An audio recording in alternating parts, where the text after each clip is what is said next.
De quinto, ¿cómo están? Les saluda Miss Marian, su profesora de comunicación.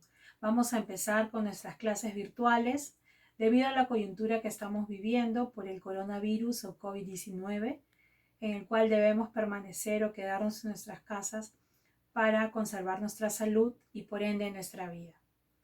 El día de hoy les voy a dictar yo una clase, pero antes de eso quiero darles algunas pistas para que ustedes sepan de qué se va a tratar el tema. ¿Alguna vez has escuchado las frases complejo de Edipo, en los brazos de Morfeo o el talón de Aquiles? Son frases que usamos cotidianamente, pero nunca nos hemos preguntado de dónde vienen, de qué idioma son o qué significan. Por ejemplo, en los brazos de Morfeo quiere decir que estás en un profundo sueño. ¿Pero quién era Morfeo? Morfeo era el dios del sueño. Y cuando te dicen en los brazos de Morfeo es que estás dormido profundamente. Alguna vez hemos escuchado también el famoso talón de Aquiles. Pero ¿quién fue Aquiles? Aquiles fue el hijo de una diosa, Tetis, y un rey, el rey Peleo, que se enamoraron. Y de la unión de ellos dos nació Aquiles.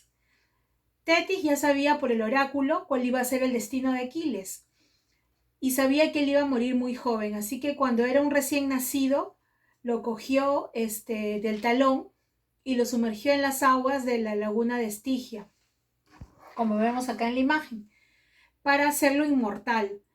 Pero lamentablemente lo único que no tocó el agua fue su talón, por eso fue su punto débil, que incluso hizo que él en la guerra de Troya él muriera.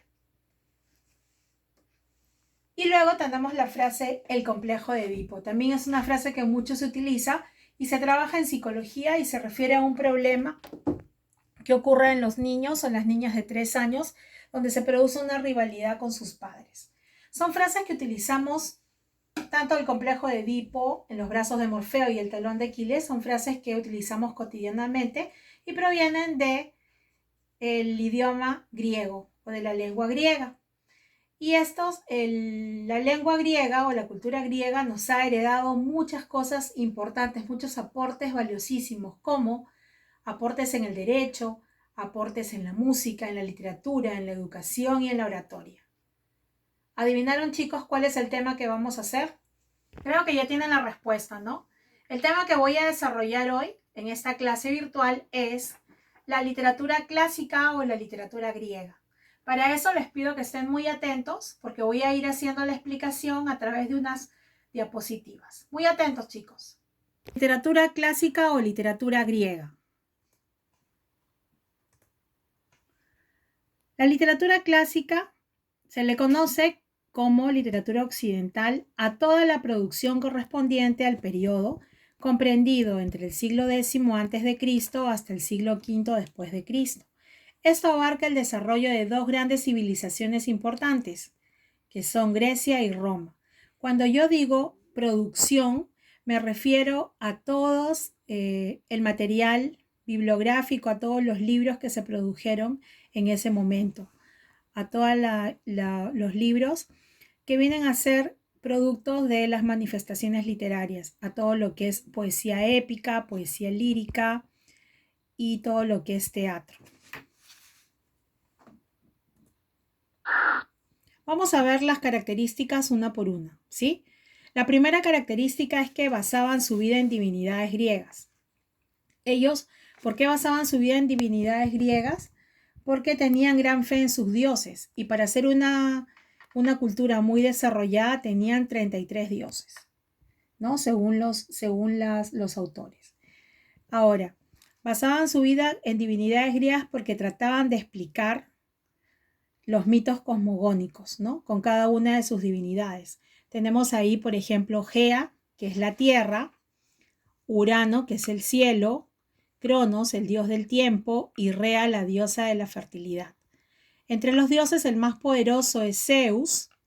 Luego tenemos Hera, que es la diosa de la familia, Deméter, el dios de los cultivos, de la siembra, Estía, la diosa del hogar, Poseidón, el dios del mar, Hades, el dios del averno, Hefesto, el dios del fuego, Ares, el dios de la guerra, Dionisio, el dios del vino, Hermes, el mensajero, Atenea, la diosa de la sabiduría y la inteligencia, Artemisa de la caza, Apolo, el dios de la belleza, y por último, Afrodita, la diosa del amor.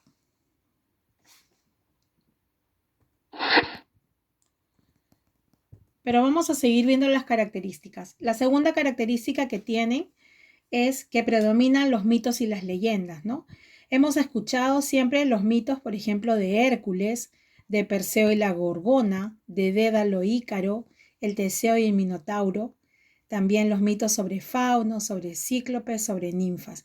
Ellos creían mucho en estos mitos y con este trataban de explicar el origen de la Tierra, el origen de las cosas que habían en el universo.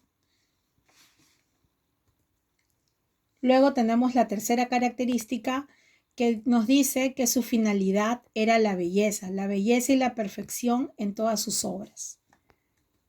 Luego buscó la perfección y el equilibrio en el contenido y en la expresión de las obras literarias. Por último, las manifestaciones que desarrolló, manifestaciones literarias o géneros literarios, como lo queremos llamar, son la lírica, el teatro y la poesía épica. Vamos a ver ahora las manifestaciones literarias griegas o los géneros literarios. Empezamos con la poesía épica. Es un género que narra hechos legendarios o ficticios. ¿Qué quiere decir? Que narra hechos como hazañas de los héroes o también victorias. ¿Quiénes eran aficionados a escuchar todas estas historias? Era la nobleza. Estos eran compuestos y transmitidos por los aedos. Los aedos eran poetas que iban contando estas hazañas o estas historias sobre la guerra. Generalmente eran sobre las guerras o batallas. Uno famoso es sobre la guerra de Troya. A estas composiciones que iban transmitiendo los aedos se les llamó poemas épicos. Cuando eran personas que simplemente repetían las cosas, se les llamaba rapsodas. Representantes importantes de esta poesía época de la literatura griega son Homero y Hesíodo. Homero con sus obras La Ilíada y la Odisea, la Ilíada el poema de la paz, la Ilíada el poema de la guerra y la Odisea el poema de la paz, y Hesíodo con su obra Teogonia. Pero vamos a hablar un poquito de Homero porque es uno de los representantes más importantes de la poesía épica. Se estima que vivió entre los siglos VIII y el siglo X a.C. Nació en una isla de Asia Menor. Además, él era un aedo, es decir, un poeta ambulante que iba contando sus historias con un instrumento de cuerda, que podría ser una lira. Sus obras son la Ilíada y la Odisea. Un dato curioso es que Homero era ciego a causa de una enfermedad. Otro dato curioso es que Homero en griego significa el que carece de vista. Ahora vamos a hablar de la lírica. La lírica se ocupó de los sentimientos e inquietudes del presente. Se llamó así porque iba acompañado de una lira o una flauta. A eso se debe su nombre. La lírica se divide en dos, lírica coral y lírica individual. La lírica individual eran unos poemas cortos, morales y satíricos. Sus representantes más importantes fueron Safo de Lesbo, una poetisa muy importante, quien se inspiró en temas sobre mujeres, temas femeninos, y Anacreonte. Y la lírica coral, que era cantada en fiestas religiosas, bodas y funerales. Su representante principal es Píndaro. Tenemos ahora el género dramático o teatral. Aquí, ¿cómo surgió este género? Porque se celebraban en fiestas populares en honor a Dionisio. ¿Quién fue Dionisio? El dios del vino. En un inicio, por las calles iban unos coros desfilando y dramatizando por las ciudades, contando una historia. Y ellos eran dirigidos por un corifeo, como si fuera un director de escena. Sus especies que más trabajaron fueron la tragedia y la comedia. La tragedia son obras serias y solemnes, expuestas al dolor y a la muerte.